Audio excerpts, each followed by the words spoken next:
O Braz não falou nada de novo, né? Não disse nada de novo. Na verdade, falou até menos do que poderia, né? Então, para mim, ali não acrescentou nada. Só confirmou aquilo que vinha sendo publicado, né? Sobre a despedida do Gabriel, acho que pode ter sim. Põe um grande mosaico no Maracanã, assim. Jogo da hipocrisia. Vai ser um mosaico belíssimo. Jogo da hipocrisia. Não tem que ter despedida nenhuma. Segue o caminho dele, o Flamengo segue o próprio. Entendeu? Ah, mas outros tiveram. Esses outros não criaram nenhum tipo de problema, não tiveram os embates que ele provocou. Segue seu caminho, deixa o rapaz seguir o caminho dele, o Flamengo segue. Não deveria nem jogar mais no Flamengo. E os outros Esse estavam se afastamento. aposentando, né? Um pouco diferente, não estava indo para um outro Claro. clube. Então, bom, segue o caminho, acabou. Teve pro Rodrigo Caio, né? Aquela coisa, Rodrigo Caio e tal. Junto com o Felipe, né? Isso. Foi embora sem clube, agora tá no Grêmio. Eu acho que tem que ter nada. Amanhã ele vai estar jogando contra o Flamengo, gente. Vai fazer gol no Flamengo, eventualmente. Fazer despedida? Que despedida? Obrigado, tchau. Obrigado, tchau. Se ele tiver saído do Flamengo numa situação em que não teve nenhum problema, nenhum embate, nada, nada, nada, tudo ok, aí ele recebeu uma grande proposta saudita, ele vai jogar no exterior, eu concordaria. Está encerrando. Ele está saindo de uma situação que não é um até logo, como saem os grandes ídolos quando são negociados. Como o Zico saiu. O Zico foi um até logo. Todo mundo sabia que o Zico um dia voltaria ao Flamengo. O Gabriel está saindo com pinta de nunca mais. E se Mesmo alguém no tendo futuro 28 quiser anos, né? trazer, vai ter muita gente que vai falar contra. Cara, ele perdeu a camisa 10 do Flamengo por conta de um ato inadequado, uma atitude inadequada. Por exemplo, que despedida, acabou e segue o caminho. Parar com essa bobagem. Despedida, despedida. Desapega, acabou o contrato, relação profissional, não é assim? Relação profissional, acabou e tchau. Despedida, cara, é para quem realmente merece a despedida. O cara que respeitou o clube o tempo todo, não vestiu a camisa do outro, vestiu a camisa do clube e tal, e vai sair por uma situação. Porque ele não sairia se não fosse a má fase técnica e os problemas que aconteceram. O Flamengo renovaria o contrato dele de alguma maneira, chegaria num acordo. Como houve com o Bruno Henrique. Estava difícil a beça e renovaram. Aliás, o Bruno Henrique segue mostrando que é útil, né? Segue mostrando que é útil. Mais uma vez, o Bruno Henrique rouba a bola, faz a jogada do Imperiú e faz o gol lá, o menino Guilherme. Outra vez o Bruno Henrique. Passe para o Plata, passe para o Alexandro, né? Gol contra o Bahia, passe para a Rascaeta contra o Bahia. Vai olhar, na Copa do Brasil, o Gabriel fez 2 gols contra o Atlético, mas quem construiu essa trajetória com lances decisivos foi o Bruno Henrique. Fazendo gol, criando jogadas de gol. Ah, o Gabriel fez os gols em Lima. Quem fez a jogadaça do primeiro gol do Flamengo? Bruno Henrique. Quem fez a jogada, o passe para o gol dele contra o Inter lá em Porto Alegre? Foi o Bruno Henrique. O Bruno Henrique merece despedidas no dia que ele parar. Gol contra o Grêmio em Porto Alegre. Também contra o Grêmio em Porto Alegre, contra o Grêmio no Maracanã, abrindo o placar. Bruno Henrique. O jogo do Corinthians que o Gabriel estava suspenso 4-1, que demitiram o Carille. Bruno Henrique.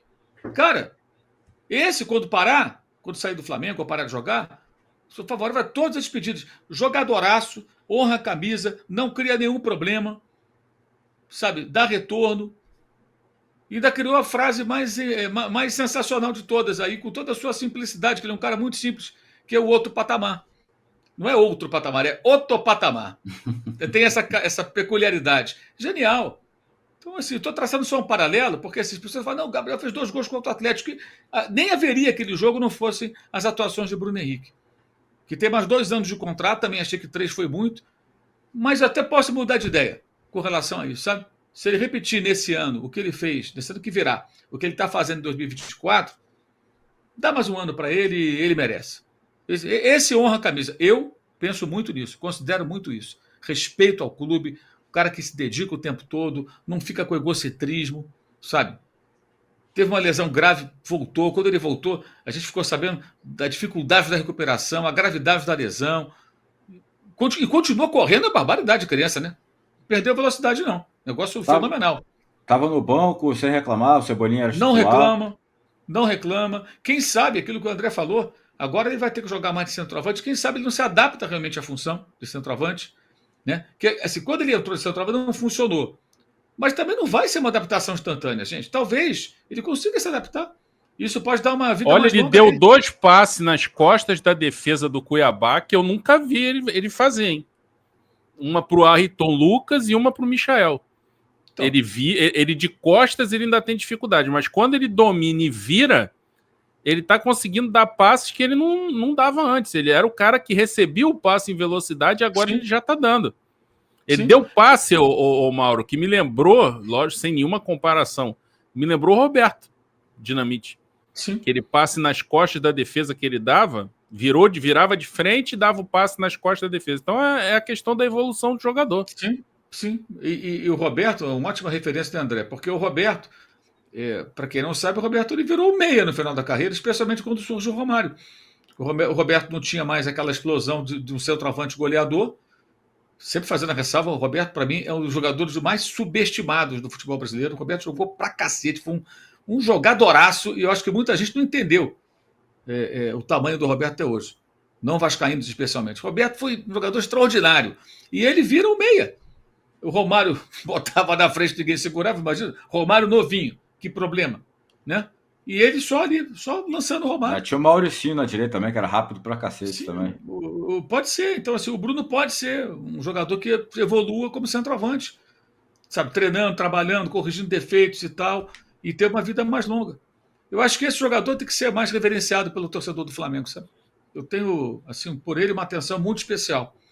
O Arrascaeta também, mas o Arrascaeta tem uma coisa que me incomoda: essas lesões intermináveis. Por que não para e resolve isso, gente? Jogador maravilhoso como ele, jogador de um talento absurdo. Não dá para ficar assim a vida inteira. O que está acontecendo? Agora fez essa pequena cirurgia de joelho, né?